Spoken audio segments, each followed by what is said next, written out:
What's behind the game you're playing? And the answer to that is all the world that you're ignoring. Always. If you didn't do everything you could to make it worse, how good could you make it be? Put the thing that becomes at a higher place than the thing that is. That means you also have to allow yourself to shake off those things about you that you might be pathologically attached to. Habits and people, for that matter, ways of thinking, all of those things, you have to allow yourself to shake those off, and that's more like a burning. And you might say, well, I don't know what I should leave behind, and the answer to that is that's a lie. You know some of the things that you should leave behind. All you have to do is ask yourself. You'll come up with a list instantly of 100 stupid things that you're doing that you know you could stop doing. Some of them maybe you don't know you could stop doing. It's like, well, fine, leave those alone for now. But there's a bunch of things you perfectly know well that you could stop doing that would improve your life. Everything that makes you anxious or everything that makes you upset is the same as every other thing that's ever made you upset. All those things that have made you upset that you've never dealt with, they're all laying down there at the bottom of your nasty little soul, waiting to pop themselves up in some random utterance, right? And so then you go in there at your peril, because if you're the person who pokes around in that, then you're going to get blasted with all of that stuff. It's going to come out like almost uncontrollably. Then you can sort it out.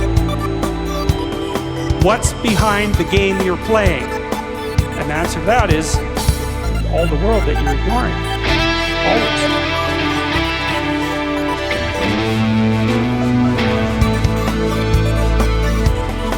Don't sacrifice who you could be for who you are.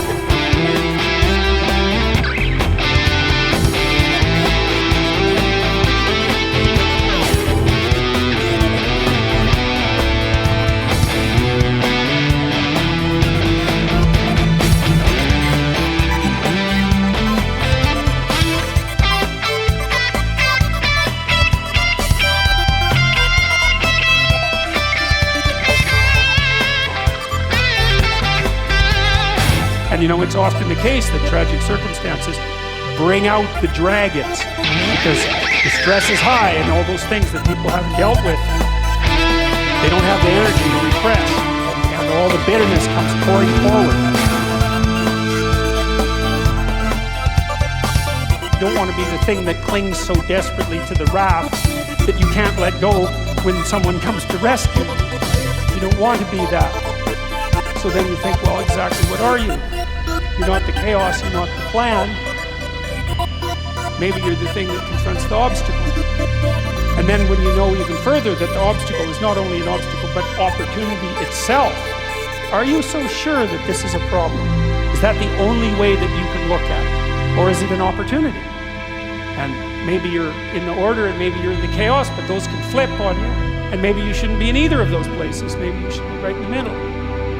That's when you go down, you see, when you're down in chaos and you don't know what the hell's going on, you have to rediscover the values that orient people and oriented people forever.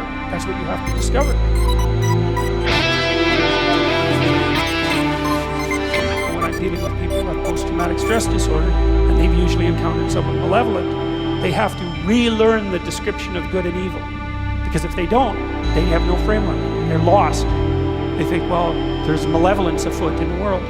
Because the only thing that a monster won't mess with is another monster. And you might say, well, I don't want to transform myself into a monster. It's like, you don't have a choice. You can either be a pathetic monster, or you can be a monster with some power.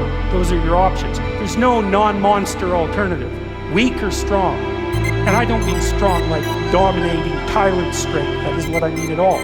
I mean strength like functioning at a funeral strength. And that's a kind of monstrosity. And when you're down in chaos, that's what you have to rediscover. You want to be safe?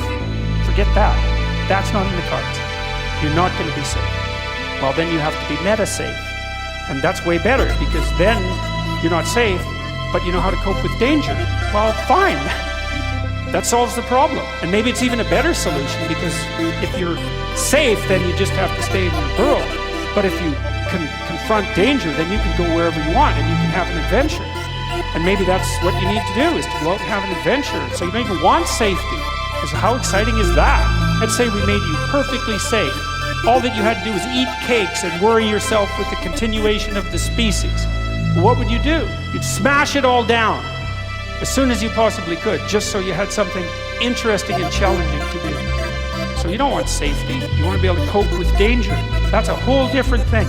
You don't get to be safe ever again. Well, so what happens?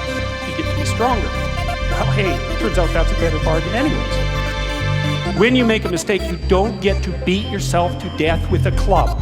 You've got a problem. Something has objected to you. Then the question is, well, what does that mean? Well, maybe you're not looking at the world right. Maybe your goals are wrong. Maybe you're not acting properly.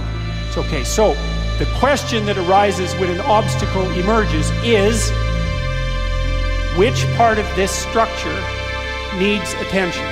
And the first answer can't be all of it. Right? Because there's a piece that's broken somewhere, and then you might think, well, let's assume it's a little piece to begin with. That's the right mechanism.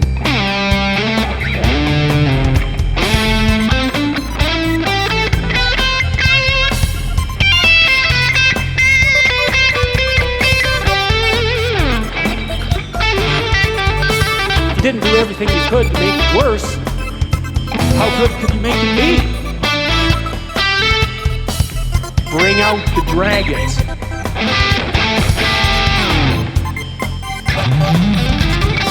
If you didn't do everything you could to make it worse, how good could you make it be?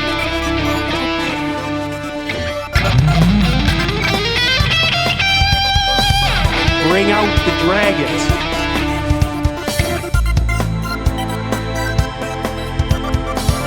Bring out the dragons.